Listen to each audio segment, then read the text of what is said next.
ഇവിടെ ഇന്ന് സംവദിക്കുന്നത് വിഷയം നോവലിലെ സ്ഥലകാലങ്ങളെക്കുറിച്ചാണ്. നോവൽ മഹത്തരമാകുന്നത് അത് ഉൾക്കൊള്ളുന്ന ജീവിത വിസ്തൃതി കൊണ്ടാണ്. ഈ ജീവിത വിസ്തൃതിയെ കാലത്തിലും സ്ഥലത്തിലും ഒതുക്കിയെടുക്കുക എന്നാണ് നോവലിൻ്റെ പ്രത്യേകത. സ്ഥലകാലങ്ങളുടെ സൃഷ്ടിയാണ് നോവൽ. ഇവിടെ ഈ സംവാദത്തിൽ പങ്കെടുക്കുന്നത് ആരീഷ്, KN പ്രസാദ്, അനൂപ് അനന്തൻ. ഇവരൊക്കെ എഴുത്തിലൂടെ നമ്മുടെ മനസ്സിൽ ഇടം നേടിയിട്ടുള്ളവരാണ്.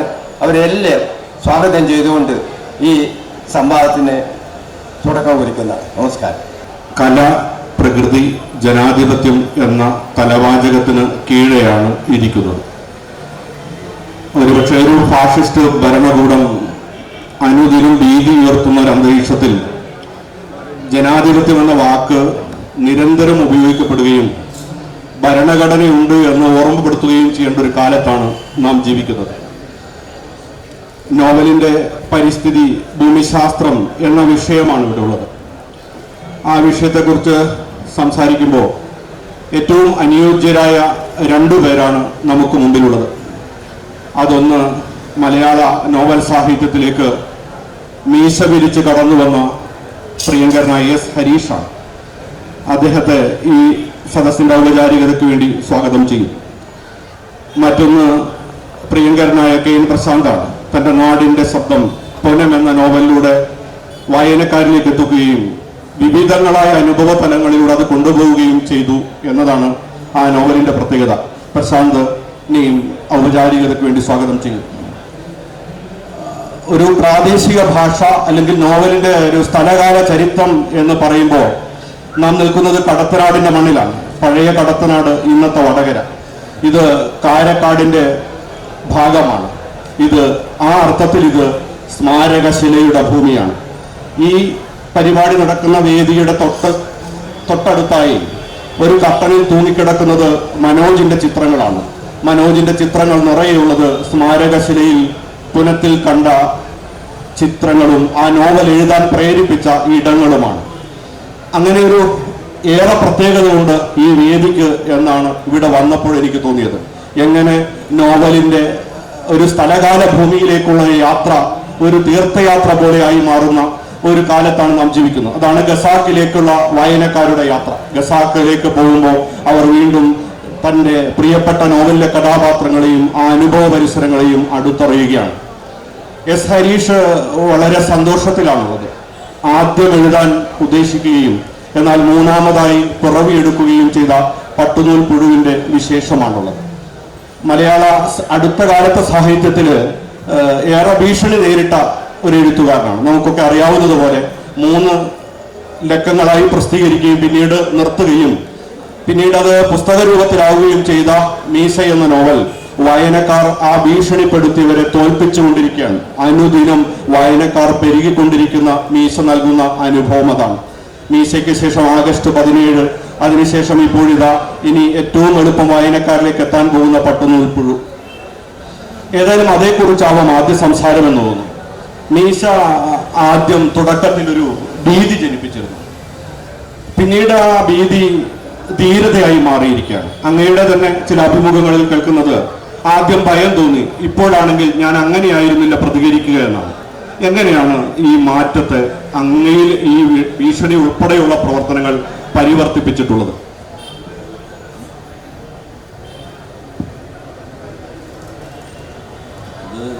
ഇതിലുണ്ടാക്കിയ പരിവർത്തനം പ്രധാനമായിട്ടും ഞാൻ എൻ്റെ ചെറുപ്പത്തിൽ വളരെ ഇൻട്രോവേർട്ടായ ഒരാളായിരുന്നു. വളരെ ഇൻട്രോവേർട്ടാണ്. ഇപ്പോഴും ഒരു പരിധിവരെ അങ്ങനെയാണ്.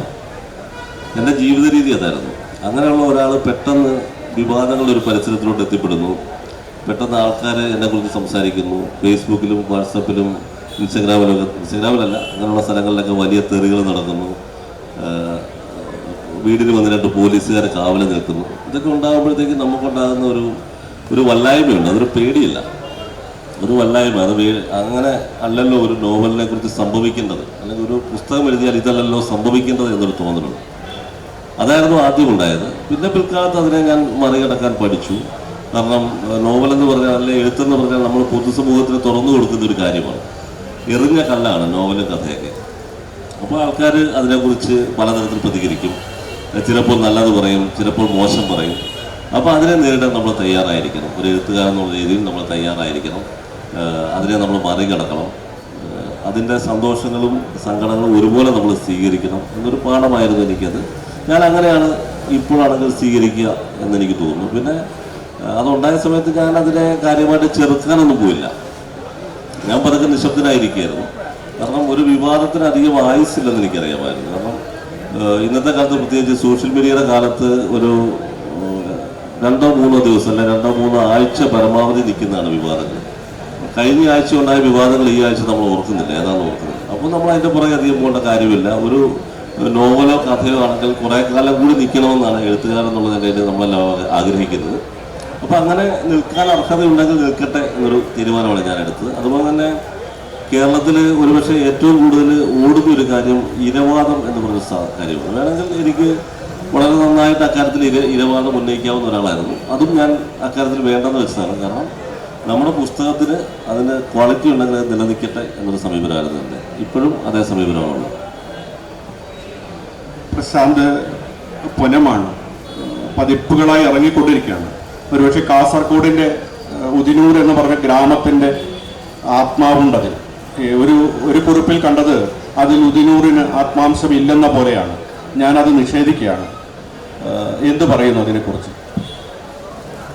ഉദിനൂരിൻ്റെ ആത്മാംശം ഉണ്ടാവും. കാരണം ഞാനാണല്ലോ അത് എഴുതിയത്. ഞാൻ ഉദിനൂര് വിട്ട് എവിടെയും പോയിട്ടില്ല ഇതുവരെ. ഉദിനൂര് ഈ കാസർഗോഡ് ജില്ലയ്ക്ക് തന്നെ ഒരു പ്രത്യേകതയുണ്ട്. എന്ന് വെച്ചാൽ തിരുവിതാംകൂറും കൊച്ചിയും മലബാറും ആയിരുന്ന സമയത്ത് മലയാള നാട് എന്ന് ലോകൻ സൂചിപ്പിച്ച സ്ഥലങ്ങളിലൊന്നും പെടാത്ത സ്ഥലമാണ് കാസർഗോഡ് ജില്ല. അത് സൗത്ത് കാനറയുടെ ഭാഗമായിരുന്നു. തുളുനാട് എൻ്റെ ഭാഗമായിരുന്നു. തൃക്കരിപ്പൂർ മുതൽ കുന്താപുരം വരെയുള്ള തുളുനാട് എന്നുള്ള ഒരു പ്രത്യേക വിഭാഗത്തിൽപ്പെട്ട ഒരു സ്ഥലമായിരുന്നു അത്. അതുകൊണ്ട് തന്നെ കേരളത്തിൽ ഉണ്ടായിരുന്ന ഒരു മുന്നേറ്റങ്ങളും ഒരു നവോത്ഥാനങ്ങളും വരാത്ത ഒരു സ്ഥലമായിരുന്നു. ശ്രീനാരായണ ഗുരു ഒരിക്കലും സന്ദർശിച്ചിട്ടില്ലാത്ത ഒരു സ്ഥലമാണ് കാസർഗോഡ് ജില്ല. ശ്രീലങ്കയിൽ പോയിട്ടുണ്ട് ആള്, മംഗലാപുരത്ത് പോയിട്ടുണ്ട്. മംഗലാപുരത്തെ യൂണിവേഴ്സിറ്റിയിൽ ഗുരു സന്ദർശിച്ചിട്ടുണ്ട്. പക്ഷെ കാസർഗോഡ് ജില്ലയിൽ ഗുരുവിൻ്റെ കാല് തൊട്ടിട്ടില്ല. അങ്ങനെയുള്ളൊരു സ്ഥലമാണ്. അന്നത് കേരളം മലയാള നാട്ടിലായിരുന്നില്ല. ലോകൻ വളരെ കൃത്യമായി പറയുന്നുണ്ട് മലയാള നാടിൻ്റെ അതിർത്തി കവ്വായി പുഴ വരെയാണ്, എന്ന് വെച്ചാൽ പയ്യന്നൂർ വരെയാണ്. അതിനപ്പുറത്തുള്ള ഭാഗങ്ങൾ മറ്റൊരു ഭാഷ സംസാരിക്കുന്ന ഒരു സ്ഥലമാണ് എന്ന് മലബാർ മന്നലിൽ പറയുന്നുണ്ട്.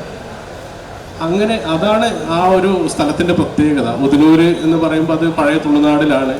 കരിമ്പുരം പുനത്തിലുള്ള സ്ഥലം പഴയ തുളുനാടിലാണ്. അതിൻ്റെ ഭാഷയും ജീവിതമൊക്കെ ആയിട്ട് ബന്ധമുണ്ടാവും. പക്ഷേ കരിമ്പുരം എന്നുള്ള സ്ഥലം, പുനത്തിലുള്ള സ്ഥലം, അത് അതിർത്തി പ്രദേശമാണ്. അത് ഇടനാടൻ ചെങ്കൽ കുന്നുകളാണ്. ഉദിനൂര് തീരദേശ ഗ്രാമമാണ്. വളരെ ലൈവായിട്ടുള്ള സ്ഥലമാണ്. എൻ്റെ ചെറുപ്പത്തിൽ ഒരു 1.5 കിലോമീറ്റർ ദൂരത്തൊക്കെ നമ്മൾ വീട്ടിലിരുന്ന കാണാം വയലുകളില്ലെന്നോ അല്ലേ? തീരെ കുന്നുകളില്ല. ഇല്ല. ഉദിനൂര് ഉൾപ്പെട്ട പഠന പഞ്ചായത്തിൽ ഒരു കുന്നോ ചരൽ മണ്ണോ കാണാൻ പറ്റില്ല. പൂഴിമണ്ണ് മാത്രമാണ്. ഈ ചതുപ്പുകൾ കുഴിച്ച് വയലുണ്ടാക്കിയ സ്ഥലമാണ്. അതുകൊണ്ട് തന്നെ വളരെ ദൂരെയുള്ള ആളുകളെ വീടുകളൊക്കെ നമുക്ക് 1.5 കിലോമീറ്റർ അപ്പുറത്തുള്ള സ്ഥലങ്ങളൊക്കെ നമുക്ക് വളരെ പ്ലെയിനായി കാണാൻ പറ്റുന്ന സ്ഥലങ്ങളാണ്. അതുകൊണ്ട് ഇപ്പോൾ എൻ്റെ എഴുത്തിലൊക്കെ രാത്രി ഭയങ്കരമായിട്ട് ഉണ്ടാവും. കാരണം ഈ ലൈവായിട്ടുള്ള ഒരു സ്ഥലത്ത് എപ്പോഴും തെങ്ങിൻ്റെ മുകളിലൊക്കെ ഒരാളുണ്ടാവും. ഒരു സംഭവങ്ങളും നടക്കില്ല. അപ്പോൾ എന്തെങ്കിലും ഈ കഥയ്ക്ക് ആവശ്യമായ സംഭവങ്ങൾ ഉണ്ടാവണമെങ്കിൽ രാത്രി ആവണം. അതുകൊണ്ടാണ് ഈ പുനത്തിലും എൻ്റെ എഴുത്തിലൊക്കെ ഒരു ഇരുട്ടും കാടും രാത്രിയും ഒക്കെ വരുന്നത്. ഈ പുനത്തിൻ്റെ കാര്യം പറഞ്ഞപ്പോൾ അത് കാടിൻ്റെ പശ്ചാത്തലത്തിലാണ് അത് ഉള്ളത്. ആ നോവല് അത് കാട് എന്നുള്ളതൊരു ഒബ്സഷനായി മാറുന്നത് നമ്മുടെ ഉദിനൂരിൽ. അത് പണ്ട് കാടായിരുന്നു എന്നുള്ളത് വരുന്ന തലമുറ അറിയിക്കാനാണെന്നറിയില്ല. കാവുകൾ കുറേ ഉണ്ട്. ആ കാവുകളിലൊക്കെ വലിയ കാട്ടുമരങ്ങളാണ്. നമ്മൾ ഉദിനൂര് കാണാത്ത പല മരങ്ങളും ഇതിനകത്തുണ്ട്. അപ്പോൾ അതിൻ്റെ പുറകെ പോയപ്പോഴാണ് ഇത് ശരിക്കും കാടായിരിക്കുമല്ലോ, കുടിയേറ്റ പ്രദേശമാണത് ശരിക്കും. കാരണം ഈ നിയോലിത്തിക് സമയത്ത് ആളുകൾ ഇറങ്ങി വന്ന തീരദേശ പ്രദേശങ്ങളാണ് അതൊക്കെ. അപ്പോൾ പിന്നീട് കുടിയേറിയതും നശിപ്പിക്കപ്പെട്ടതുമായ വനം എൻ്റെ ജീനിലുണ്ടാവും. അങ്ങനെയാണ് വനം സംഭവിച്ചതെന്ന് തോന്നുന്നു. തീർച്ചയായും. ഇനി ഈ വീട്ടിൽ ഭട്ടതിരിപ്പാടിൻ്റെ ഏറ്റവും പ്രമുഖമായൊരു സ്റ്റേറ്റ്മെൻ്റ് ഉണ്ട്. അമ്പലങ്ങൾക്ക് തീകൊളുത്തുക, നമ്പൂതിരിമാരെ മനുഷ്യരാക്കുക എന്നാണ്. ഒരുപക്ഷെ ഈ കാലഘട്ടത്തിൽ അത് പറഞ്ഞ ആൾ ജീവനോടെ ഉണ്ടാവില്ല എന്ന് ആളുകൾ ആശങ്കപ്പെടുന്ന ഒരു കാലത്താണ് ജീവിക്കുന്നത്. നമ്മുടെ നിർമാല്യത്തിലൂടെ ദേവിയുടെ മുഖത്ത് നോക്കി വെളിച്ചപ്പാട് കാർക്കിച്ചു തുപ്പിച്ചിട്ടുണ്ട് MT വാസുദേവൻ നായർ. ഒരു വല്ലാത്ത രാഷ്ട്രീയ ഭീതി ഭാഷ ഉപയോഗിക്കുന്നതിൽ പുതിയ കാലം അനുഭവിപ്പിക്കുന്നുണ്ട്. ഹരീഷേട്ടനോടാണ് ഈ ഭാഷ ഉപയോഗിക്കുമ്പോൾ വല്ലാത്ത ഭീതി അനുഭവിക്കുന്നു പുതിയ കാലഘട്ടത്തിൽ. അല്ല, എൻ്റെ അഭിപ്രായത്തിൽ അങ്ങനെ ഭീതിയുടെ ആവശ്യമില്ല. കാരണം എഴുത്തുകാരൻ എന്നുള്ള നിലയിൽ നമ്മളതിനെ നേരിടാൻ തയ്യാറെടുക്കണം. നമ്മളൊരു ആർട്ടിസ്റ്റ് ആകുന്ന ഒരു കലാകാരനാകാൻ തീരുമാനിക്കുക എന്ന് പറഞ്ഞാൽ നമ്മൾ ഒരു പരിധിവരെ ഭീതി ഇല്ലാതാകുക എന്നുള്ളതാണ് അതിൻ്റെ അർത്ഥം.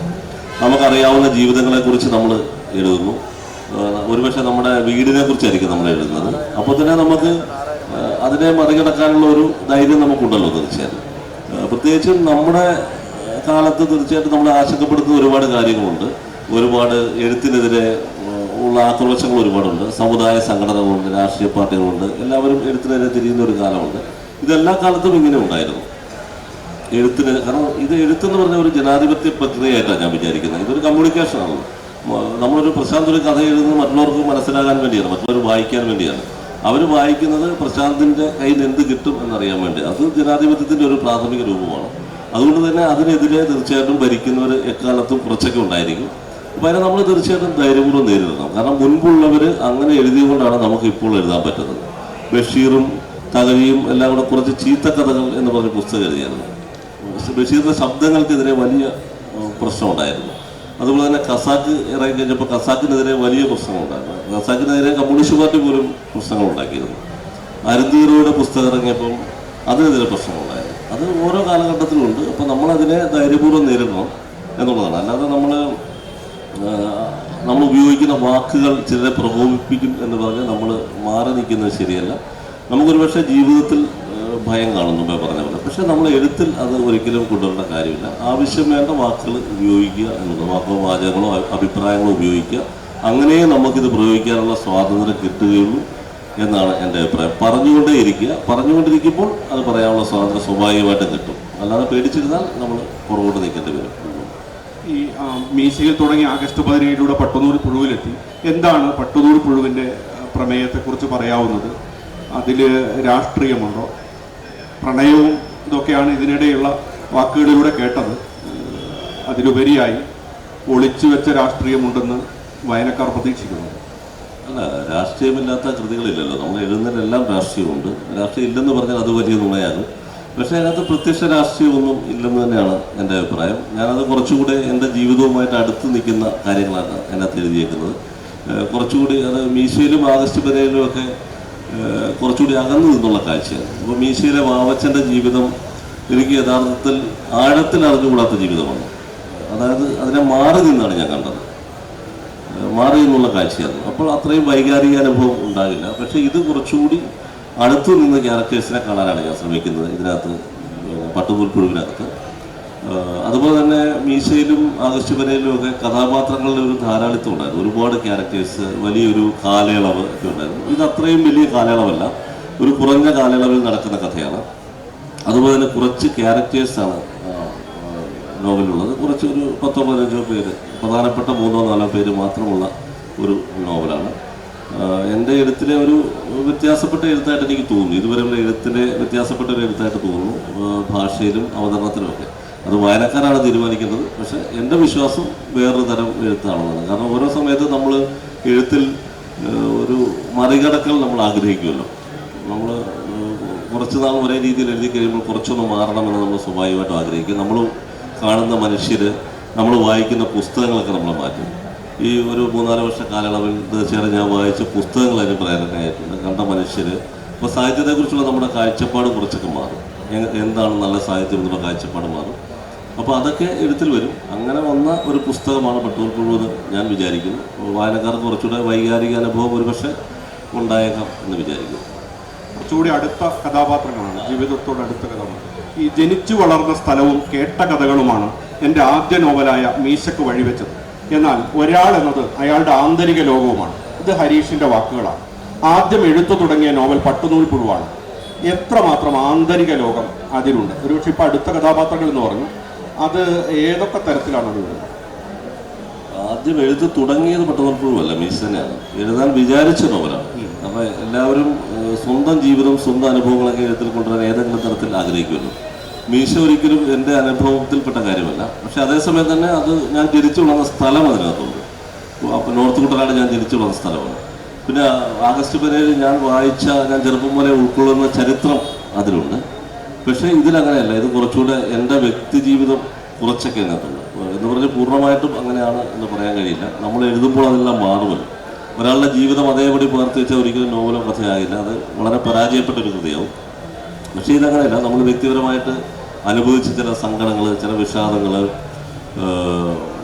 ചില താല്പര്യങ്ങൾ, ഇതൊക്കെ വരുന്നൊരു നോവലാണ്. അത് എൻ്റെ മാത്രമല്ല, എനിക്ക് ചുറ്റും നിന്ന കുറച്ച് പേരുടെയും കൂടെ കഥ അതിനകത്ത് വരും. കാരണം അതിൽ നിന്നാണ് നമ്മളതിൻ്റെ പ്രേരണ എടുക്കുന്നത്, ആ നോവലിലുള്ള പ്രേരണ കിട്ടുന്നത്. പിന്നെ എഴുതി വരുമ്പോൾ അത് തീർച്ചയായിട്ടും മാറിപ്പോകും. നമ്മൾ തുടങ്ങി വെച്ചിടത്തായിരിക്കില്ല അവസാനിക്കുന്നത്. അതുകൊണ്ട് ഒരു പക്ഷേ ഞാൻ ജീവിച്ച ജീവിതത്തിൻ്റെ ഒരു 30% മറ്റു പേര് കാണുന്നു. ഒരു നോവലിൻ്റെ ഫ്രെയിമിലോട്ട് വരുമ്പോൾ അതെല്ലാം മാറും. ഭൂമിശാസ്ത്രപരമായ പ്രത്യേകത, പ്രാദേശിക ഭാഷ, ഒരുപക്ഷെ പ്രശാന്തിൻ്റെ ഒക്കെ നോവലിലുള്ള പ്രാദേശിക ഭാഷ ഈ വടകരയിൽ നിന്ന് വളരെ അടുത്താണ് കാസർഗോഡ് എങ്കിൽ പോലും വളരെയേറെ ബുദ്ധിമുട്ടുണ്ട് പലതും മനസ്സിലാക്കാൻ. ഒരുപക്ഷെ മലയാള ഭാഷയുടെ ഒരു പൊതുവായ വികാസത്തിന് ഈ പ്രാദേശിക ഭാഷയിൽ എഴുത്ത് സഹായകമാവുമോ, അത് വെല്ലുവിളിയാവുമോ, അല്ലെങ്കിൽ എഴുത്തിന് അത് സഹായകരമാവുന്നതോ?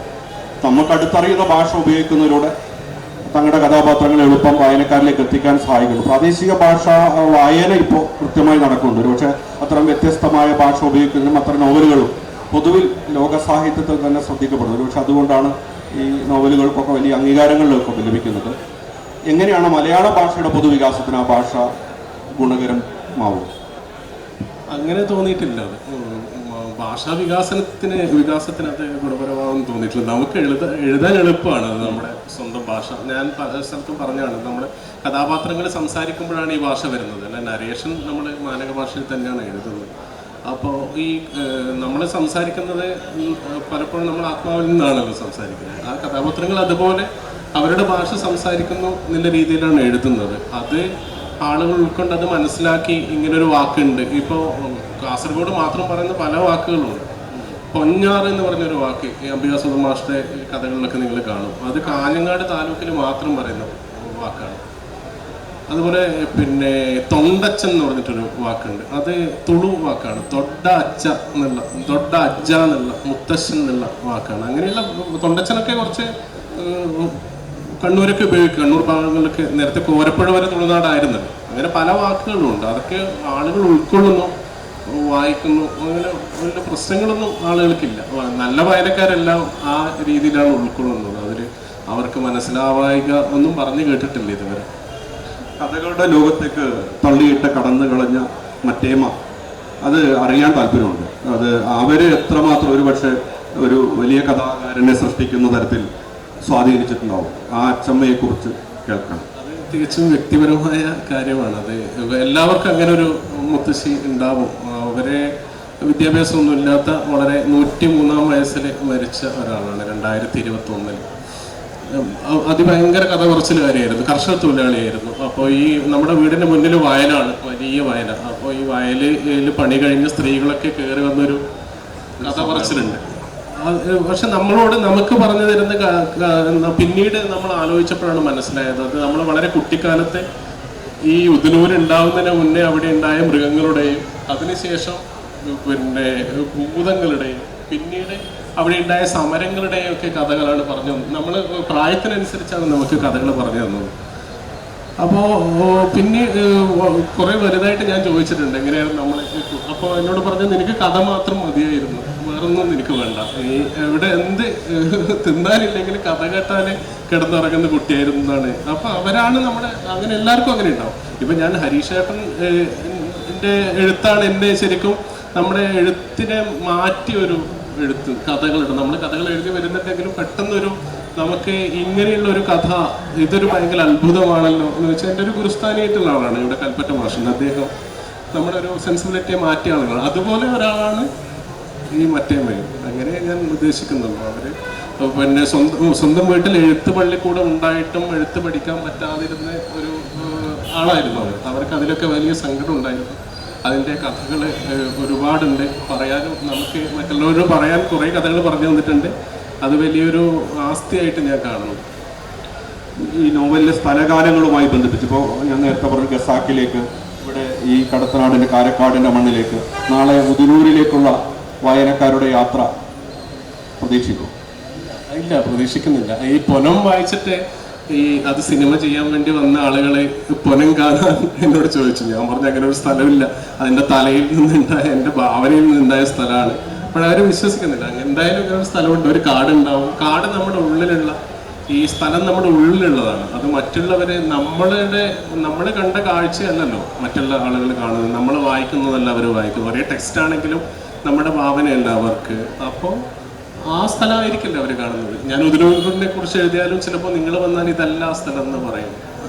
അങ്ങനെയുണ്ട്. അപ്പോൾ ഖസാക്കും വിജയൻ എഴുതിയത് ആ സ്ഥലം മാത്രമല്ല, ഈ അതിലുള്ള പറയുന്ന മലയൊക്കെ അവിടെ ഉള്ളതല്ലല്ലോ, ഈ ചിതലിമല അവിടെ ഉള്ളതല്ല. അങ്ങനെ പല കാര്യങ്ങളും ഇവർ നടന്ന് ചിതലിമലയിലേക്ക് പോകുന്നൊക്കെ ഉണ്ട്. പക്ഷെ അത് വളരെ ദൂരമുള്ള സ്ഥലമാണ്. അത് ഭാവനയിലാണ് അല്ലേ, ഈ ആന്തരിക ലോകമാണ് ഒരു നോവൽ എന്ന് പറയുന്നത്. എഴുതുന്ന ആളുടെ ആന്തരിക ലോകമാണ് ശരിക്കും. അതിൽ പുറത്തിലൊക്കെ വളരെ കുറച്ച് മാത്രം, ഒരു 0.1% ഒക്കെ റിയൽ ആയിട്ടുള്ള കാര്യങ്ങളുള്ളൂ. അത് എൻ്റെ അനുഭവമായിട്ടുള്ള വന്നത്. ബാക്കി മുഴുവൻ ഫിക്ഷനാണ്. അത് ഞാൻ എൻ്റെ എഴുത്തുമുറയിൽ നിന്ന് എഴുതി ഉണ്ടാക്കിയ ഒരു വർക്കാണ്. വളരെ ആത്മനിഷ്ഠമായാണ് പ്രശാന്ത് എഴുതുന്നതെന്ന് എല്ലാവരും അങ്ങനെയാണ്. പക്ഷെ പ്രശാന്തിനെ അടുത്തറിയുന്ന ഷൈജു എന്ന് പറയുന്ന എൻ്റെ സുഹൃത്ത് എന്നോട് പറഞ്ഞു, ഒരു നോവലൊക്കെ എഴുതി കഴിയുമ്പോൾ അവൻ അവശനാകും, അസ്വസ്ഥനാകും, എല്ലാവരും അങ്ങനെയാണെന്ന് വീണ്ടും പറയുന്നു. പക്ഷെ അതുകൊണ്ട് ഞാൻ ചോദിക്കുകയാണ്, എത്രമാത്രം ആത്മസംഘർഷങ്ങൾ അനുഭവിച്ചിട്ടുണ്ട്, എത്ര സമയം എടുത്തിട്ടുണ്ട് പണത്തിന് വേണ്ടി? ഒരു 3 വർഷത്തോളം എടുത്ത് എഴുതിയ നോവലാണ്. അത് അവശനാവുന്ന എനിക്ക് ശാരീരികമായിട്ട് ഈ ശ്വാസം മുട്ട് എന്നുള്ള അസുഖം ഉള്ളത് കൊണ്ടാണ്. അത് നമ്മൾ ഉറക്കൊഴിക്കുമ്പോൾ നമ്മൾ മെറ്റാബോളിസം തകരാറായി, അങ്ങനെ അതാണ് കാരണം. ഞാൻ 10 മണി മുതൽ 5 മണി വരെ സർക്കാർ ജോലി ചെയ്യുന്ന ഒരാളാണ്. അതിന് ശേഷമുള്ള സമയമാണ് എൻ്റെ എഴുത്ത്. അപ്പോൾ ഉറക്കൊഴിഞ്ഞിട്ടുള്ള അവശതയാണ്, മറ്റ് സർഗാത്മകമായ അവശതയൊന്നുമല്ല. ഹരീഷേട്ടനോടാണ്, ഈ നോവലാണോ കഥയാണോ, നോവലിസ്റ്റാൻ എന്ന പേരാണ് ഇപ്പോൾ കഥയുടെ മുകളിൽ വരുന്നത്. മോദിസ്ഥനായ അങ്ങ് വസിപ്പു ഞാൻ മറക്കുന്നില്ല. അത്തരം പൊളിറ്റിക്കൽ കഥകൾ ഓർമ്മകളിലുണ്ട്. പക്ഷേ ഏറ്റവും പ്രിയം എന്ന് ചോദിച്ചാൽ ഒരു എഴുത്തുകാരൻ എല്ലാം പ്രിയം എന്ന് പറഞ്ഞു കളയും. എങ്കിലും ചോദിക്കുകയാണ്, എളുപ്പം ആവിഷ്കരിക്കാൻ തോന്നുന്നത് എന്താണ്? ഒരുപക്ഷെ അതിന് നോവലിനൊക്കെ ഈ അടയിരിക്കൽ കൂടുതൽ വേണമല്ലോ. അല്ല, ഈ കഥ നോവലും എഴുതാൻ നല്ല ബുദ്ധിമുട്ടാണ്. കഥ എഴുതാൻ നല്ല ബുദ്ധിമുട്ടുള്ള കാര്യമാണ്. കാരണം ചിലപ്പോൾ ഒരുപക്ഷെ കഥയ്ക്കൊരു 1 മാസം മതിയായിരിക്കും ഒരു കഥ എഴുതാൻ. അല്ലെങ്കിൽ ചിലപ്പോൾ ചിലരൊക്കെ 1 ദിവസം കൊണ്ട് കഥ എഴുതുന്നുണ്ട്. പക്ഷെ അത് കഥ വളരെ ബുദ്ധിമുട്ടേറിയ ഒരു കാര്യമാണ്. കാരണം ഒരു അടിയന്തരാവസ്ഥ ഉണ്ടല്ലോ കഥയ്ക്കകത്ത്, ഒരു അർജന്റ് കേസുണ്ട് കഥയ്ക്കകത്ത്, അടിയന്തര സാഹചര്യമുണ്ട്. അതിനെ നമ്മൾ എഴുതി കൊണ്ടുവരണം. ആൾക്കാരിലേക്ക് ഒരു സൂചിപ്പുന പോലെ കുത്തിയിറങ്ങുന്ന ഒരു കാര്യം കഥയ്ക്കകത്ത് വേണം. അതാണ് കഥയുടെ ഒരു കാര്യം. അത് വളരെ ബുദ്ധിമുട്ടാണ് കഥ എഴുതാൻ. നോവലും അതുപോലെ തന്നെയാണ്. നോവല് കുറച്ചുകൂടെ വലിയ ക്യാൻവാസാണ്, നമുക്ക് എഴുതാൻ സമയമുണ്ട്, ഒരുപാട് ക്യാരക്ടേഴ്സിനെ കൊണ്ടുവരാം, നമുക്ക് എന്ത് സാധ്യതയും നോവൽ പരീക്ഷിക്കാം. നൗസ്ഗാർഡിൻ്റെ പുതിയ മൈസ്ട്രകൾ എന്ന് പറഞ്ഞ നോവലിൽ ഒരു ലേഖനം തന്നെയുണ്ട്, വലിയൊരു ലേഖനം. ആ ഒരു നോവലിൻ്റെ ഒരു ഭാഗത്തിൻ്റെ പകുതിയോളം ഹിറ്റ്ലറെ കുറിച്ചുള്ള ലേഖനമാണ്. അപ്പോൾ അങ്ങനെ എന്ത് സാധ്യതയും നമുക്ക് ഇന്ദുലേഖയിൽ തന്നെ 18-ാം അധ്യായം ചർച്ചകളുടെ ഒരു അധ്യായമാണ്. എന്ന് പറഞ്ഞാൽ എന്തും നമുക്ക് നോവൽ സാധ്യമാണ് എന്ന് തോന്നുന്നു. പക്ഷെ നോവലെഴുത്തും ഈ പറഞ്ഞതുപോലെ തന്നെ വേറൊരർത്ഥത്തിൽ കഥ പോലെയല്ല, പക്ഷേ വളരെ ബുദ്ധിമുട്ടുള്ളൊരു പരിപാടിയാണ്. ഒരുപക്ഷെ നമ്മൾ നീന്തൽ അറിയാതെ കടലിൽ ചെന്ന് ചാടുന്ന ഒരുത്തിൻ്റെ അനുഭവമാണ്. നീന്തൽ പഠിച്ച് കരയ്ക്ക് കയറി വരേണ്ടി വരും. നമ്മളിപ്പോൾ പേപ്പറും പേനയും എടുത്തല്ല ലാപ്ടോപ്പിന് മുമ്പിൽ എഴുതാതിരിക്കുമ്പോൾ നമ്മളെ വേറൊന്നും സഹായിക്കില്ല. നമുക്ക് കിട്ടിയ അവാർഡോ അങ്ങനെയുള്ള കാര്യങ്ങളോ ഒന്നും സഹായിക്കില്ല. നമ്മൾ അവിടെ ഇരുന്ന് എഴുതി പൂർത്തിയാക്കേണ്ടതുണ്ട്. അത് വേറൊരു സഹായവും ആരുടെ കയ്യിൽ നിന്നോ എവിടുന്നോ നമുക്ക് കിട്ടില്ല. നമ്മുടെ ഓർമ്മകൾ, നമ്മുടെ വായന, അത് മാത്രമേ നമ്മളെ സഹായിക്കാനുണ്ടാവുകയുള്ളൂ. നോവൽ എഴുതുമ്പോൾ പലപ്പോഴും, അത് ഞാൻ മാത്രമല്ല, ഞാൻ സംസാരിച്ചിട്ടുള്ള മിക്കവാറും നോവലിസ്റ്റുകൾ പറഞ്ഞിട്ടുണ്ട്, പലപ്പോഴും നമുക്കിത് പൂർത്തിയാക്കാൻ പറ്റുമെന്ന് തോന്നും, പറ്റില്ല എന്ന് തോന്നും, നിർത്തി പോകേണ്ടി വന്നാലോ എന്ന് തോന്നും. പക്ഷെ ഒരു നോവൽ ഒരിക്കലും അങ്ങനെ നിർത്തി പോകാൻ നമുക്ക് പറ്റില്ല. കഥ പോലെയല്ല, അതിനുവേണ്ടി ഒരുപാട് സമയം നമ്മൾ നീക്കി വെച്ചിരിക്കുന്നു. അതുകൊണ്ട് നമ്മളത് എഴുതി എഴുതി എഴുതി അതിലേക്ക് വരേണ്ടതുണ്ട്. രണ്ട് ബുദ്ധിമുട്ടുള്ള പ്രക്രിയയാണ്. പക്ഷെ ഒരു വായനക്കാരെന്നുള്ള നിലയിൽ ഞാനെപ്പോഴും വായിക്കാൻ ഇഷ്ടപ്പെടുന്നത് നോവലുകളാണ്, കഥകളെക്കാളും കൂടുതൽ. കഥകൾ വാരികളിൽ വരുന്നതെല്ലാം ഞാൻ വായിക്കാറുണ്ട്, മിക്കവാറൊക്കെ വായിക്കാറുണ്ട്, പുതിയ ആൾക്കാരൊക്കെ വായിക്കുന്നുണ്ട്. പക്ഷേ അതേസമയം തന്നെ എനിക്കിഷ്ടപ്പെടുന്ന വലിയ കഥകൾ വായിക്കാനാണ് എനിക്കിഷ്ടം. ഒരു നോവലും ഒരു കഥാസമാഹാരവും മുന്നിലിരുന്നാൽ ഞാൻ ആദ്യം വായിക്കാനെടുക്കുന്നത് നോവലായിരിക്കും തീർച്ചയായിട്ടും. കാരണം മനുഷ്യർക്ക് എപ്പോഴും വലിയ കഥകൾ കേൾക്കാൻ താല്പര്യമുണ്ട്. അത് ഒരുപാട് കാലം നമ്മളുടെ കൂടെ ഉണ്ടായിരിക്കും. ഇപ്പോൾ ഷനോജിൻ്റെ ഒരു കഥ ഇന്നലെ വന്ന് ഞാൻ വായിച്ചു, മലയാളത്തിൽ വന്ന് വായിച്ചു. എനിക്കിത് ഇഷ്ടമാണ്. പക്ഷേ ചിലപ്പോൾ ഒരു മാസത്തിന് ശേഷം ആ കഥ എൻ്റെ കൂടെ ഉണ്ടാകണമെന്നില്ല. അത് ഏത് കഥ വായിച്ചാലും അങ്ങനെയാണ്. എൻ്റെ കഥ വായിക്കുന്ന കാര്യം കൂടെയാണ് ഞാൻ പറയുന്നത്. അതേസമയം ഒരു വലിയ നോവൽ വായിക്കുമ്പോൾ അത് ഒരുപാട് കാലം എൻ്റെ കൂടെ ഉള്ളതായിട്ടൊരു അനുഭവം എനിക്കുണ്ടായിട്ടുണ്ട്. അതുകൊണ്ട് ഒരു നോവലാണ് എനിക്ക് കുറച്ചുകൂടെ ഇഷ്ടപ്പെട്ട ഒരു മാധ്യമം. കഴിഞ്ഞ ദിവസം ഉണ്ടായ ഒരു അനുഭവം, ഒരു ചലച്ചിത്ര പ്രവർത്തകൻ തനിക്ക് വായിക്കാൻ പുസ്തകങ്ങൾ വേണമെന്ന് ഇന്നലെ പ്രശാന്തിനോട് സംസാരിച്ചത്. 10 പുസ്തകങ്ങൾ കൊണ്ടുവരാൻ പറഞ്ഞു. കൊണ്ടുകൊടുത്ത ആള് 9 ചെറുകഥാ സമാഹാരങ്ങൾ, ഒരു നോവലുമാണ് കൊടുത്തത്. ഉടൻ അയാൾ ചെയ്തത് ആ നോവൽ എടുത്ത് തൻ്റെ കയ്യിൽ വെച്ച് 9 പുസ്തകം എൻ്റെ സുഹൃത്ത് ഹമീദിന് കൊടുക്കുകയാണ് ചെയ്തത്. അതിലൂടെ പറഞ്ഞത് ഈ കഥകൾ എനിക്ക് ഭയങ്കര അസ്വസ്ഥതകൾ ഉണ്ടാക്കും. ഓരോ ഭാഗങ്ങൾ അതിനൊരു തുടർച്ചയില്ല. കാരണം നോവലാവുമ്പോൾ അതിലങ്ങ് ഇറങ്ങി കുറെ സമയം അതിലേക്ക് ചെലവഴിക്കാമെന്നാണ്. ആ ഒരു സാധ്യത നോവലിനുണ്ടെന്ന് തോന്നുന്നു. ഉണ്ട്. നോവലിൽ നമ്മൾ കുറച്ച് മുങ്ങി ആണ്ടുപോകും. ഒരു സമുദ്രത്തിൽ ഇറങ്ങുന്ന പോലെ അതിനകത്തോട്ട് അങ്ങ് പോകും നോവലിൽ. ഇപ്പോൾ ഞാൻ ഈയിടെ അവസാനം വായിച്ച തപോമയുടെ അച്ഛൻ എന്ന് പറഞ്ഞ് ഈ സന്തോഷ് കുമാറിൻ്റെ പുസ്തകം വായിച്ചു. ഏതാനും മണിക്കൂറുകൾ കൊണ്ട് തന്നെ ഞാൻ അതിനകത്തായിപ്പോയി. അത് ഒരു ചെറുകഥയ്ക്ക്, സന്തോഷ് കുമാറിൻ്റെ തന്നെ ഒരു ചെറുകഥയ്ക്ക് അനുഭവം തരാൻ പറ്റില്ല. അതാണ് നോവലിൻ്റെ പ്രത്യേകത. അപ്പോൾ അതിനകത്ത് ചില ക്യാരക്ടേഴ്സിനെ നമുക്ക് വല്ലാതെ ഇഷ്ടപ്പെട്ടു പോകും. അതിനകത്ത് ഗോപാൽ ബെറുവ എന്ന് പറഞ്ഞൊരു ക്യാരക്ടറുണ്ട്. പുള്ളി അവസാനം ഒരു തെറ്റ് ചെയ്യുന്നുണ്ട്. ഈ തെറ്റ് അയാൾ ചെയ്തിട്ടില്ല എന്ന് വിശ്വസിക്കാനാണ് പിന്നെ എനിക്കിഷ്ടം. ആ കഥാപാത്രത്തെ സ്നേഹിക്കുന്നുണ്ട്. അപ്പോൾ അങ്ങനെ ഒരു അവസ്ഥ ഉണ്ടാക്കാൻ പറ്റുന്നത് പലപ്പോഴും നോവലിനാണെന്ന് എനിക്ക് തോന്നിയിട്ടുണ്ട്. കാരണം അത്രയധികം ആ സംഭവങ്ങളിലേക്ക് നമ്മൾ ഇറങ്ങിപ്പോകുന്നുണ്ട്. വലിയൊരു കാലയളവുണ്ട്. ഒരു ജീവിതം ജീവിച്ച അനുഭവം നമുക്ക് നോവല് തരുന്നുണ്ട്. അതായിരിക്കും എന്ന് പറഞ്ഞാൽ ചെറുകഥ മോശമാണെന്നുള്ള അഭിപ്രായത്തിലാണ് പറഞ്ഞത്. ചെറുകഥ വേറൊരു തരത്തിൽ ആസ്വദിക്കാൻ പറ്റുന്ന ഒരു കാര്യമാണ്. നല്ല ചെറുകഥകൾ നമ്മൾ ആസ്വദിക്കുന്നുണ്ട്. അത് വേറൊരു തരം വായനയാണ് ആവശ്യം. ഈ ചരിത്ര വായന പലപ്പോഴും ലഹരി പിടിപ്പിക്കുന്നതാണ് എന്ന് എഴുതിയതും പറഞ്ഞതും കേട്ടിട്ടുണ്ട്. എങ്ങനെയാണ് ഈ ചരിത്ര വായനയെ എഴുത്തുമായി കണക്ട് ചെയ്യുന്നത്? ചരിത്രം ഞാൻ ചെറുപ്പം പോലെ താല്പര്യമുള്ള ഒരു വിഷയമാണ്. ചരിത്രവും രാഷ്ട്രീയവും എനിക്ക് വലിയ താല്പര്യമുള്ള വിഷയമാണ്. അപ്പോൾ ചരിത്രം ശരിക്കും ഫിക്ഷൻ പോലെയാണ് എനിക്ക് പലപ്പോഴും തോന്നിയിട്ടുള്ളത്. പണ്ട് PP രാമേന്ദ്രൻ്റെ ലൈബ്രറിയൻ മരിച്ചതിൽ പിന്നെ എന്ന് പറഞ്ഞൊരു കവിതയുണ്ട്. അതിലിങ്ങനെ ലൈബ്രറിയൻ മരിച്ചതിന് ശേഷമുള്ള ലൈബ്രറിയുടെ അവസ്ഥയെക്കുറിച്ച് പറയുന്നു. ആകെ കുത്തഴിഞ്ഞു പോയി. അതിൽ ഒരു ലൈബ്രറിയിൽ ഒരു പുസ്തകം ഇരിക്കുന്നു, PK ബാലകൃഷ്ണൻ്റെ ജാതി വ്യവസ്ഥിതിയും കേരള ചരിത്രവും. അതിൻ്റെ പുറകിൽ ആരോ എഴുതി വെച്ചിരിക്കുന്നു, വളരെ മനോഹരമായ നോവൽ എന്ന് എഴുതി വെച്ചിരിക്കുന്നത് എന്ന് PP രാമേന്ദ്രൻ്റെ പ്രയോഗമാണ്. അപ്പോൾ എന്ന് പറഞ്ഞാൽ ഹിസ്റ്ററി നമ്മൾ വായിക്കും. ഹിസ്റ്ററി നമ്മൾ ഈ ഉപാദാനങ്ങളുണ്ടല്ലോ ഹിസ്റ്ററിക്ക്, നമുക്ക് ഹിസ്റ്ററി പൂർണ്ണമായിട്ട് അറിഞ്ഞുകൂടാ. ആ ഉപാദാനങ്ങൾ വെച്ച് അതിനിടയ്ക്കുള്ള ബാക്കി കാര്യങ്ങളെ പൂരിപ്പിക്കുകയാണ് ഹിസ്റ്ററി ചെയ്യുന്നത്. അത് മിക്കവാറും ഫിക്ഷനാണ്. ഫിക്ഷൻ സാധ്യതയാണല്ലോ ഉപയോഗിക്കുന്നത്, വളരെ സാധ്യതയും. ഇപ്പം നമുക്ക് മോഹൻജാദാറാവിൻ്റെ ജീവിതത്തെക്കുറിച്ച് നമുക്ക് അവിടുന്ന് കിട്ടിയ ചില പ്രതിമകൾ, ചില ലിഖിതങ്ങൾ അത് നമ്മൾ വായിച്ചിട്ടില്ല. പക്ഷെ അത് വെച്ച് അവിടുത്തെ ജീവിതം നമ്മൾ ഫിക്ഷൻ പോലെ നമ്മൾ ഊഹിക്കുകയാണ് ചെയ്യുന്നത്. അപ്പോൾ ആ ഒരു സാധ്യത നോവലിലും ഉണ്ടെന്ന് എനിക്ക് തോന്നി. എഴുത്തുകാരൻ വേറൊരു തരത്തിൽ അക്കാലത്തെ ജീവിതത്തെ പൂരിപ്പിക്കാൻ ശ്രമിക്കുകയാണ് ചരിത്ര നോവലിൽ കൂടെ ചെയ്യുന്നത് എനിക്ക് തോന്നിയിട്ടുണ്ട്. അതാണ് എനിക്ക് നോവലും ചരിത്രവുമായിട്ട് ബന്ധിപ്പിക്കാൻ തോന്നുന്നൊരു കാര്യം. ശ്രീധരമേനോന്റെ കേരള ചരിത്രമൊക്കെ ഒരു കുട്ടിക്കഥ പോലെ വായിച്ചു പോകുന്ന സാധനം. ഭയങ്കര അത്ഭുതം ഉണ്ടാകുന്ന ഒരുപാട് ആചാരങ്ങളും അനാചാരങ്ങളും ഒക്കെ ഉള്ള സംഭവം. P. ഭാസ്കരനുണ്ണിയുടെ 19-ാം നൂറ്റാണ്ടിലെ കേരളം എന്ന ഒരു പുസ്തകമുണ്ട്. അത് ശരിക്കും ഒരു നോവൽ തന്നെയാണെന്ന് എനിക്ക് തോന്നുന്നത്. അത്ര രസകരമായിട്ട് നമ്മൾ വായിച്ചു പോകും. അതുപോലെ K. ശിവശങ്കരൻ നായരുടെ വേണാടിൻ്റെ ചരിത്രം എന്നൊരു പുസ്തകമുണ്ട്. അതും ഈ നോവൽ പോലെ വായിച്ചു പോകാവുന്ന സിനിമ, കഥ, നോവൽ, സിനിമ എങ്ങനെ കാണുന്നു? സിനിമയുടെ ഭാഷ. സിനിമ ഞാൻ ചെറുപ്പത്തിൽ വളരെ കുറച്ച് സിനിമ കണ്ടിട്ടുള്ള ആളാണ്. എൻ്റെ പ്രായക്കാരെ അപേക്ഷിച്ച് വളരെ കുറച്ച് സിനിമയെ കണ്ടിട്ടുള്ളൂ. ഇപ്പോഴും അതെ, വളരെ അപൂർവമായിട്ട് സിനിമ കാണാറുള്ളൂ.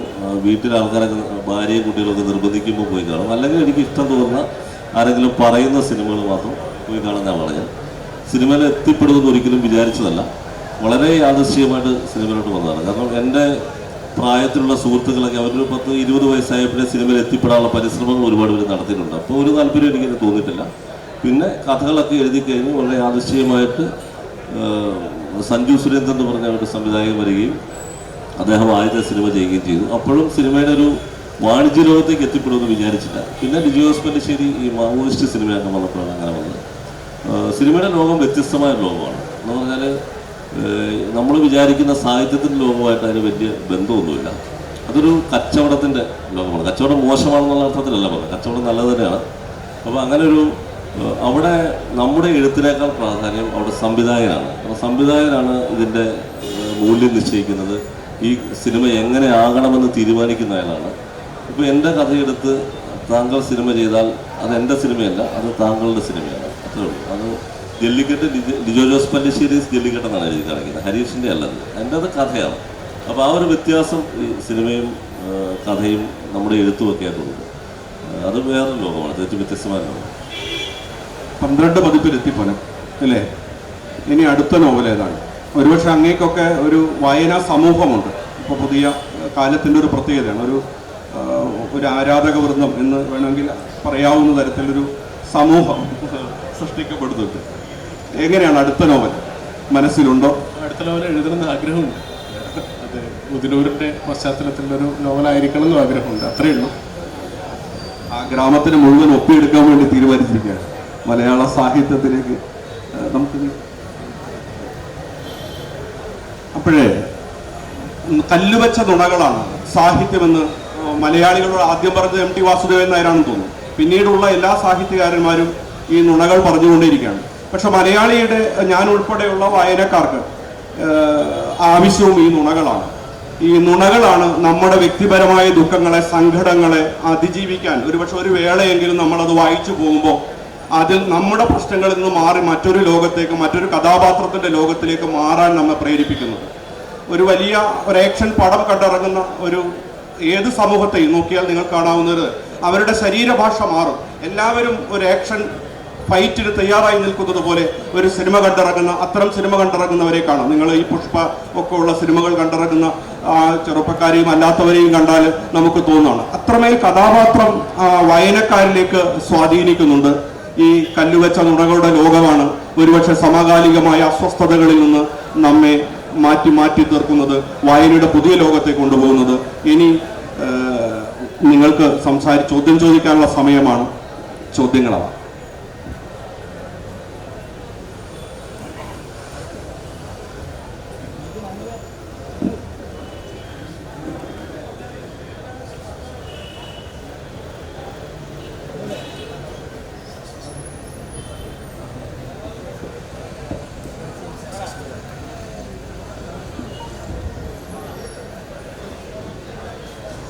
ഹരീഷിനുണ്ട് സർ. ഇവിടെ തന്നെ ഒന്നാമത്തെ വേദിയിൽ ജയമോഹനുമായിട്ടുള്ള ഒരു സംഭാഷണം ഉണ്ടായിരുന്നു. സിനിമയെ പറ്റി അഭിപ്രായം ചോദിച്ചപ്പോൾ അദ്ദേഹം പറഞ്ഞു സിനിമ ഒരു കലയല്ല, അതൊരു വ്യവസായമാണെന്ന്. അതേ അഭിപ്രായം, അതേ വാക്കുകൾ തന്നെയാണ് താങ്കൾ ഇവിടെ പറഞ്ഞിരിക്കുന്നത്. ദി ഗ്രേറ്റ് മെൻ തിങ്ക് അലൈക്ക് എന്ന വാക്യം ശരിയാകാണോ അവിടെ? ഇല്ല, സിനിമ കലയല്ലെന്ന് ഞാൻ പറഞ്ഞിട്ടില്ല. അത് എഴുത്തുകാരൻ്റെ കലയല്ലെന്നാണ് ഞാൻ പറയുന്നത്. സിനിമ എഴുത്തുകാരൻ്റെ കലയല്ല, സംവിധായകൻ്റെ കലയാണ് സിനിമ. കാരണം അയാളാണ് സിനിമ ആവിഷ്കരിക്കുന്നത്, അയാളുടെ ആശയമാണ് സിനിമ. അയാളാണ് മനസ്സിൽ കാണുന്നത്. സിനിമ പൂർണ്ണമായിട്ടും മനസ്സിൽ കാണുന്ന ഒരാൾ മാത്രമേ ഉള്ളൂ, അത് ഡയറക്ടറാണ്.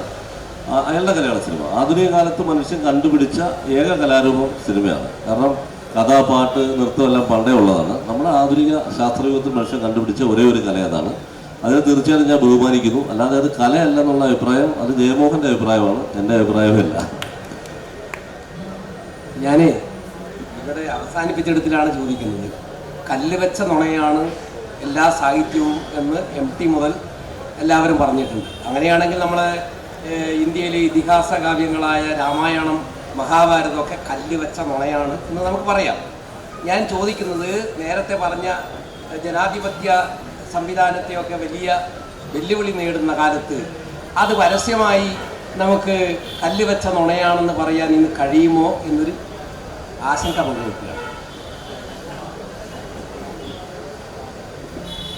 അല്ല, നമ്മളത് പറയണമെന്നാണ് എൻ്റെ അഭിപ്രായം. നുണയാണെങ്കിൽ, കല്ല് വെച്ച നുണയാണെങ്കിൽ ആ നുണയാണെന്ന് നമ്മൾ പറയണം തീർച്ചയായിട്ടും. കാരണം അല്ലാതെ അതിനെ ചരിത്രമായിട്ടോ നടന്ന സംഭവമായിട്ടോ കാണുന്ന ഒട്ടും ശരിയല്ല. അങ്ങനെ കാണുന്നുണ്ട്. അത് ഈ പറയുന്നവർ പോലും അങ്ങനെ വിചാരിക്കുന്നുണ്ടോ എന്ന് എനിക്ക് അറിഞ്ഞുകൂടാ, വെറുതെ പറയുന്നതായിരിക്കും അങ്ങനെയൊക്കെ. തീർച്ചയായിട്ടും നമ്മൾ അതിനെ നിരന്തരം പറഞ്ഞുകൊണ്ടിരിക്കണം. അത് കല്ല് വെച്ച നുണ തന്നെയാണ്, അല്ലെങ്കിൽ അത് ലിറ്ററേച്ചറാണ് എന്ന് നമ്മൾ പറഞ്ഞുകൊണ്ടിരിക്കുന്നത്. കല്ല് വെച്ച നുണ എന്ന വാക്കിനേക്കാളും നല്ലത് ലിറ്ററേച്ചറാണ്. മഹാഭാരതം അല്ലെ രാമായണം ഒരു കാലത്തെ ലിറ്ററേച്ചറാണ്, അല്ലെ ഇന്നും വായിക്കാവുന്ന മഹത്തായ ലിറ്ററേച്ചറാണ് നമുക്ക് പറഞ്ഞുകൊണ്ടിരിക്കുന്നത്. അത്രേ ഉള്ളൂ. അല്ലാതെ അതിനെ പേടിച്ചിട്ട് ഏതെങ്കിലും സംഘടനകൾ അങ്ങനെ പറഞ്ഞു, അല്ലെങ്കിൽ അവർ നമുക്കെതിരെ പ്രതികരിക്കും എന്ന് പറഞ്ഞ് എഴുത്തുകാരൻ അല്ല നമ്മൾ പൊതുജനം അറിയുന്ന മാറി നിൽക്കുന്നത് ശരിയല്ലെന്നാണ് എൻ്റെ അഭിപ്രായം.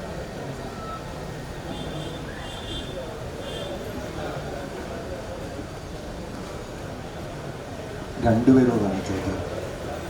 നമ്മുടെ എഴുത്തിനെ കുറിച്ചാണ്.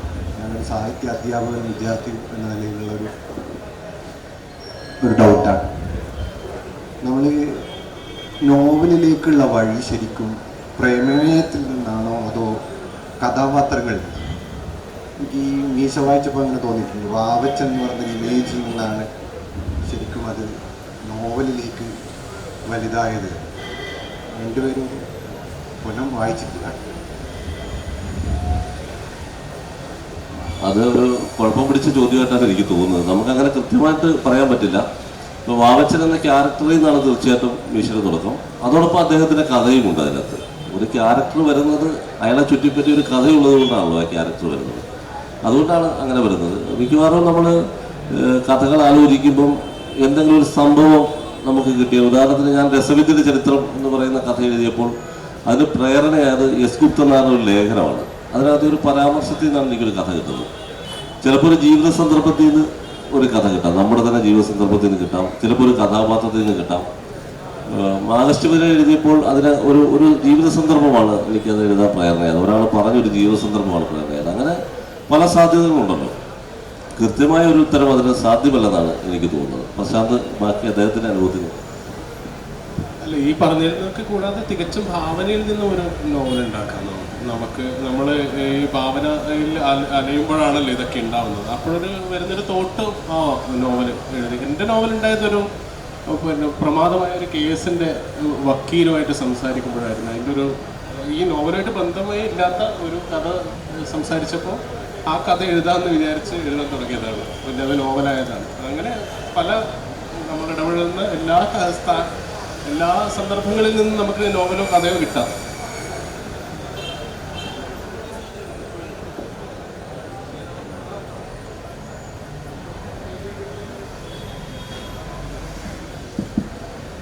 ചോദ്യങ്ങൾ ഇല്ല.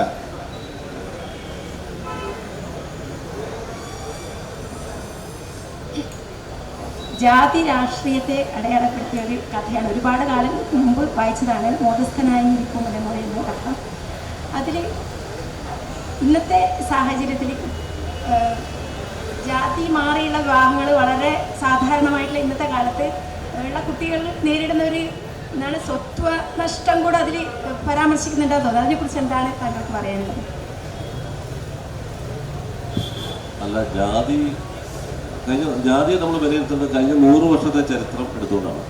100 വർഷത്തെ ചരിത്രം എടുത്ത് നോക്കിയാൽ ജാതി കുറഞ്ഞിട്ടുണ്ട് എന്നൊരു വസ്തുതയാണ്. തീർച്ചയായിട്ടും കേരളത്തിലെ ജാതിയിൽ വലിയ തോതിൽ കുറവ് ജാതിയുടെ സ്വാധീനത്തിൽ ഉണ്ടായിട്ടുണ്ട്. അതേസമയം തന്നെ നമ്മുടെ ഇടയിൽ ജാതിയുടെ സ്വാധീനം നന്നായിട്ട് വേറെ തരത്തിൽ ആന്തരികമായിട്ട് നിലനിൽക്കുകയും ചെയ്യുന്നുണ്ട്. മലയാളി പുറമെ ജാതി ഇല്ലാത്തതായിട്ട് അഭിനയിക്കുന്നു. അതേസമയം തന്നെ ജീവിതത്തിൽ ആചാരങ്ങളിലും വിവാഹത്തിന് ഒരു മരണ വീട്ടിൽ ചെന്നാൽ കൃത്യമായിട്ട് ജാതി നമുക്ക് മനസ്സിലാവും. ഒരു സമുദായം എങ്ങനെയാണ് അയാളുടെ ശവത്തിൽ പോലും ഇടപെടുന്നത് നമുക്ക് മനസ്സിലാവും. അപ്പം അതിനെ കുറിച്ച് സംസാരിച്ച ഒരു കഥയാണ്. അതൊരു യഥാർത്ഥ ജീവിതാനുഭവത്തിൽ, എൻ്റെ അനുഭവത്തിൽ നിന്നല്ല, വേറൊരാളുടെ അനുഭവത്തിൽ നിന്ന് ഉണ്ടായ ഒരു കഥയാണ്. അത് മലയാളി എപ്പോഴും ജാതിയെക്കുറിച്ച് സംസാരിക്കുമ്പോൾ താഴ്ന്ന ശബ്ദത്തിലാണ് സംസാരിക്കുക. നമ്മൾ ശ്രദ്ധിച്ചിട്ടില്ല. നമ്മൾ ഒരുപാട് ഒച്ചയിൽ വർത്തമാനം പറഞ്ഞിട്ട് ഒരാളുടെ ജാതി എന്താണെന്ന് അന്വേഷിക്കുമ്പോൾ നമ്മൾ ശബ്ദം താഴ്ത്തും. അതായത് രഹസ്യമായിട്ട് പറയുന്ന ഒരു കാര്യമാണ് ജാതി, പുറമേ പറയാറില്ല. അപ്പോൾ ഈ മോദസ്ഥൻ എഴുതിയപ്പോഴും ഞാൻ ആ ഒരു രീതിയാണ് ഉപയോഗിച്ചത്. അതിനകത്ത് ആരുടെ ജാതിയെക്കുറിച്ച് പറയുന്നില്ല. ഈ കല്യാണം കഴിക്കുന്ന ആളുടെ ജാതിയാണ്, രണ്ടുപേരുടെ ജാതി ഏതാണെന്ന് പറയുന്നില്ല. അതിനകത്ത് ഇടപെടുന്ന മറ്റുള്ളവരുടെ ജാതി എന്ന് പറയുന്നില്ല. അതിനകത്തൊരു ഫോട്ടോയുണ്ട്, അത് ശ്രീനാരായണ ഗുരുവിൻ്റെ ആണെന്ന് പറയുന്നില്ല. പക്ഷേ ഇതെല്ലാം ആൾക്കാർക്ക് കൃത്യമായിട്ട് മനസ്സിലായി. ഏത് ജാതിയാണ് ചെറുക്കൻ, ഏത് ജാതിയാണ് പെണ്ണ്, ഫോട്ടോ ആരുടെയാണ് എന്നെല്ലാം ആൾക്കാർക്ക് കൃത്യമായിട്ട് മനസ്സിലായി. അതുപോലെയാണ് നമ്മുടെ ജീവിതത്തിൻ്റെ ജാതി. ഒരാളെ കാണുമ്പോൾ ചോദിച്ചില്ലെങ്കിലും നമുക്ക് ക്രമേണ അയാളുടെ ജാതി മനസ്സിലാക്കിയെടുക്കുന്ന ഒരു പരിപാടി നമുക്കുണ്ട്. അപ്പോൾ ആ വിഷയത്തെ അഡ്രസ്സ് ചെയ്യാൻ വേണ്ടി മനഃപൂർവ്വം എഴുതി അല്ലെങ്കിൽ പോലും എഴുതി വന്നപ്പോൾ ആ തരത്തിലോട്ട് മാറിയ ഒരു കഥയാണ്.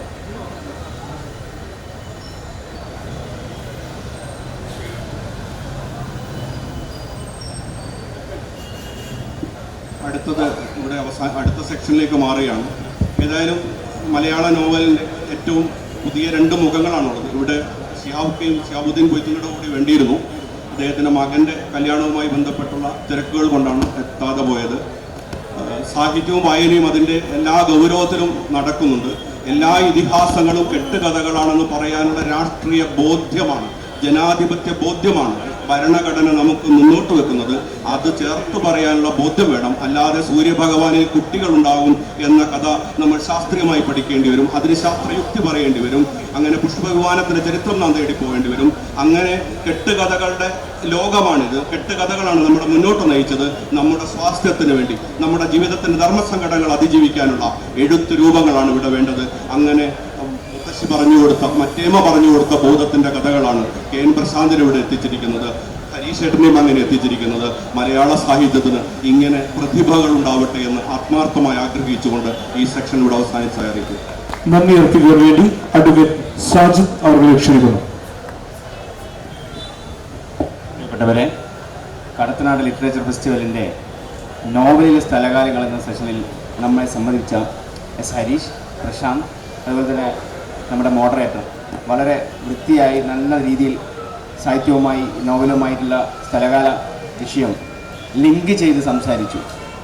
എല്ലാവർക്കും ഈ സെഷൻ്റെ പേരിൽ, നമ്മുടെ ഫെസ്റ്റിൻ്റെ പേരിൽ നന്ദി രേഖപ്പെടുത്തിക്കൊള്ളുന്നു.